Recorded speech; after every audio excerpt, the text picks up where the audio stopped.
Olivier, ravi de t'accueillir dans les locaux de la Sofcote autour de cet excellent café joyeux. Merci. Tout d'abord parce que tu es un ami de longue date et puis parce que tu es le président du CHAOS, un président très dynamique. Mais dis-moi au fait, CHAOS, ça veut dire quoi? Bien, CHAOS, ça veut dire chirurgie assistée par ordinateur en orthopédie. C'est en fait une société qui s'intéresse aux problématiques globales de la chirurgie 4.0 en fait, qui est actuelle. Mais chirurgie assistée par ordinateur en orthopédie, ça ne correspond pas à CAOS? Oui, parce que c'est effectivement l'acronyme anglais, parce qu'initialement, en 1995, CHAOS International est apparu, et puis a eu des déclinaisons progressives dans différents pays, le Japon, les États-Unis, et la France, avec Eric Snindel et Philippe Merlos, qui en 2004 ont créé cette société un petit peu en avance, mais avec une vraie vision. D'accord. Et à quoi s'intéresse le CHAOS? Eh bien, la chirurgie 4.0, c'est en fait la prise en charge de tout le cycle chirurgical au long des différentes étapes, avec les technologies à la fois numériques, avec cet aspect collaboratif et aussi cet aspect d'interopérabilité entre les différentes étapes.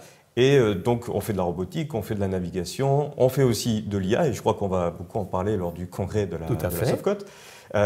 Et on s'intéresse aussi à toutes les étapes, pas que le geste chirurgical où est né CHAOS, mais progressivement avec la diagnostic et la décision thérapeutique, qui sont en fait les gros problèmes actuellement et auxquels l'IA nous aide beaucoup. Comme tu le disais, l'IA, l'intelligence artificielle, va être le thème du congrès. Donc on ne peut pas être plus proche du CHAOS.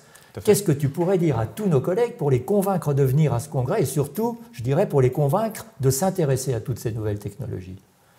Bien, moi, je pense qu'aujourd'hui, on n'a pas le choix en fait, que de s'y intéresser. Pourquoi? Parce qu'à un moment donné, on a eu des révolutions, l'hygiène, on a eu la révolution de la radiologie, on a eu d'autres révolutions comme l'anesthésie. Et aujourd'hui, la révolution, c'est le CHAOS. Et donc, il faut absolument s'y intéresser parce qu'aujourd'hui, il ne viendrait à personne l'idée d'opérer sur un coin de table ou sans radiographie.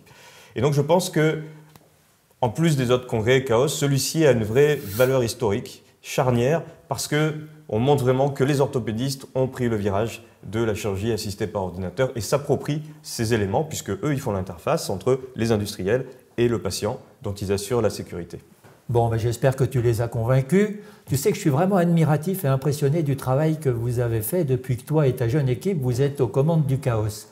Tu peux m'expliquer un peu comment vous fonctionnez dans votre bureau ? Eh bien, dans le bureau, en fait, conformément donc aux valeurs initiales, on associe à la fois des chirurgiens et des chercheurs ou des ingénieurs. D'ailleurs, lors des sessions que vous verrez en rapport avec CHAOS à la Sofcote, il y aura aussi cette double valence avec des chercheurs qui sont au même niveau que des chirurgiens. Et ça permet vraiment d'avoir au sein du bureau des échanges qui sont à la fois originales par rapport à une société savante habituelle, mais aussi très constructifs et qui nous ouvrent les yeux sur des problématiques aussi de chacun, puisque ça nous permet de voir d'un côté et de l'autre de la barrière. Ah oui, effectivement, ça doit être passionnant. Oui. À la fin du mois de juin, vous avez fait un congrès, je crois que c'est le premier congrès du CHAOS. Est-ce qu'il a eu du succès et est-ce que tu penses que ce type de congrès, qui était vraiment très particulier dans sa conception, va devenir quasiment la norme dans les années à venir? Alors oui, on a eu du succès, 200 inscrits, plus de 100 personnes connectées en même temps, et puis alors des échanges qui étaient vifs et parfois un petit peu piquants aussi, donc c'était très agréable. Et cela a été permis notamment par une plateforme qui permet de faire évoluer des avatars sur cette plateforme et de communiquer, et notamment de faire des rencontres au hasard. Et ça, c'est vraiment sympa et ça nous manquait beaucoup. Par rapport aux webinars qui ont vraiment fait disparaître les congressistes derrière des écrans noirs et des micros fermés, là on a vraiment mis en valeur les congressistes et ils ont pu aller voir les partenaires aussi, dont certains seront d'ailleurs au congrès, et puis ils ont pu aller voir aussi les orateurs, leur parler, et puis avoir des discussions un petit peu amicales avec les participants.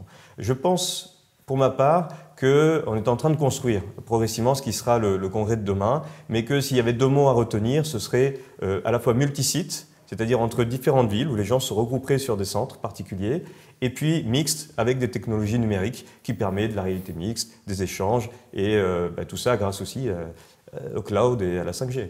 Oui, bien sûr. On se rend compte que le CHAOS, c'est quand même un peu particulier. D'abord, comme tu le disais, il y a des ingénieurs, il y a des chercheurs avec les chirurgiens.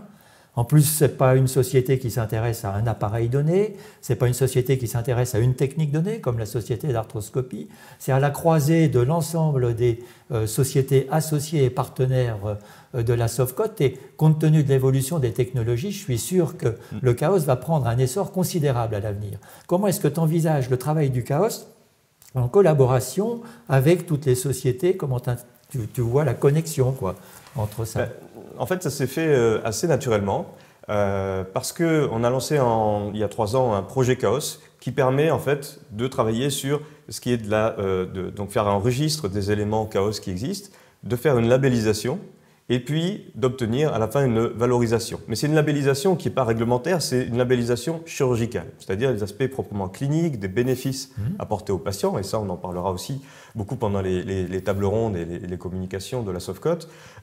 Et ça, les sociétés sont aussi progressivement intéressées, et donc tout là récemment et tout naturellement, la SFA et le GSF GETO par exemple, nous ont contactés pour créer une dynamique commune autour de ces technologies assistées par ordinateur que tout le monde commence à utiliser au quotidien. Effectivement, passionnant.